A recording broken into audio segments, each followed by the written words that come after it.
कथा देई कथा रखिले मोहन सरकार। महिमा गादीर विकास पाई 171 कोटी को कैबिनेट मंजूरी। मुख्यमंत्री और पूर्त मंत्री को धन्यवाद देले केंद्र शिक्षा मंत्री। कहिले महिमा गादीर विकास हेले बढ़िबो पर्यटकों संख्या। स्थानीय अंचल सामग्रिक अर्थनैतिक विकास हेबो। नुआ सरकार को वर्षे पूरा जाउछि आउ यारी भितरे अनेक जुगांतकारी पदक्षेप नेउछन्ती सरकार। घोषणा को 6 मास पूरी नथिबा बेले ढेंकानाल जोरंदार महिमा गादीर विकास कार्यर टेंडर को कैबिनेट मंजूरी मिली। गत किछि वर्ष पीठर किछि अंश उच्छेद को नहीं विवाद लगी रही फल यार विकास क्षेत्र में बाधा सृष्टि होइथिला। एबे टेंडर मंजूर हेबा परे जोरंदा गादीर विकास द्रुत गति रे हेबो, जहाकु नहीं स्थानीय साधुसंत माने बेस खुशी व्यक्त करने सहित मोहन सरकार को धन्यवाद ज्ञापन करिसेंती। या सहित महिमा गादी रे उन्नतिमूलक कार्य और भव्य शून्य मंडप निर्माण पई राज्य कैबिनेट रे प्रकल्प को अनुमोदन पई मुख्यमंत्री को धन्यवाद जणाइछंती केंद्र शिक्षा मंत्री।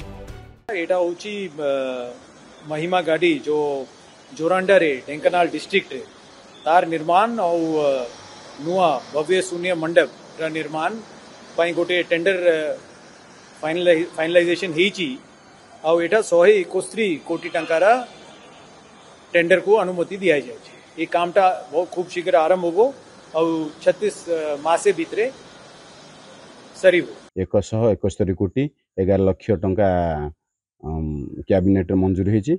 ये होची आम ओडिशा महिमा धर्मावलंबी और महिमा धर्मर साधु सन्थ आउ महिमा धाम आउ गोटे खुशी वार्ता आउ जा महिमा शून्य पीठ व शून्य मंडप उन्नति हेले ये अंचल विकास हम आ गमनागमन सुविधा हम आ बहुत राज्य बाहर देश बाहर यात्री मैंने आसवे अंचल लोक मानकर खुशी स्वच्छंद अर्थ सचल रहिबा। शुणिकी जति संतुष्टि हवा कथा हती हबार होछि।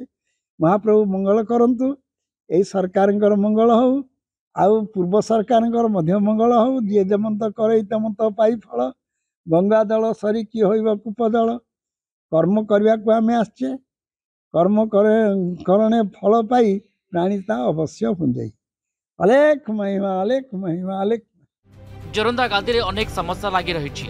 रास्ता घाट पानीय जल आलोकीकरण व्यवस्था सठिक भाव में नहीं। पूर्व सरकार उन्नति कार्यर भित्तिप्रस्तर स्थापन करथिले मध्य कार्य आगे पारि नथिला।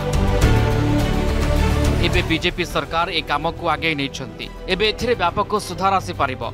बड़ मठ सान मठ धुनी मंदिर शून्य मंदिर आदिर विकास सेवा सहित सौंदर्यकरण होई पारिबो, जाहाकु ने स्थानीय लोके बेस खुशी व्यक्त करिसंती। आमर प्रिय मुख्यमंत्री एठाकू जो आसीथिले एवं घोषणा करथिले एवं तत्क्षणात 2-3 मास मध्यरे ताहाकू कार्यकारी करिसंती एवं ताहाकू कैबिनेट रे पास करी 172 कोटी पाखापाखी 172 कोटी टंकार मंजूर करिसंती।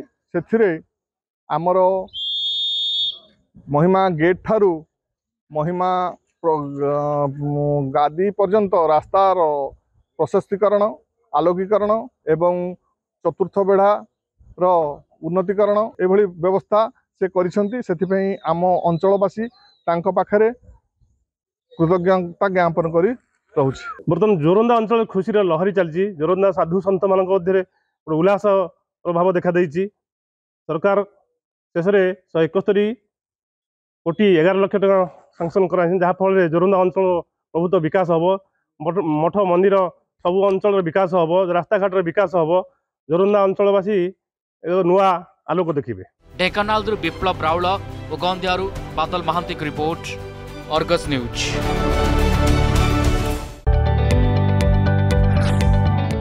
जदि आपंक आम भिडी भल लगा तेब आम चैनल को लाइक शेयर और सब्सक्राइब करने को जमा भी भूलु नहीं।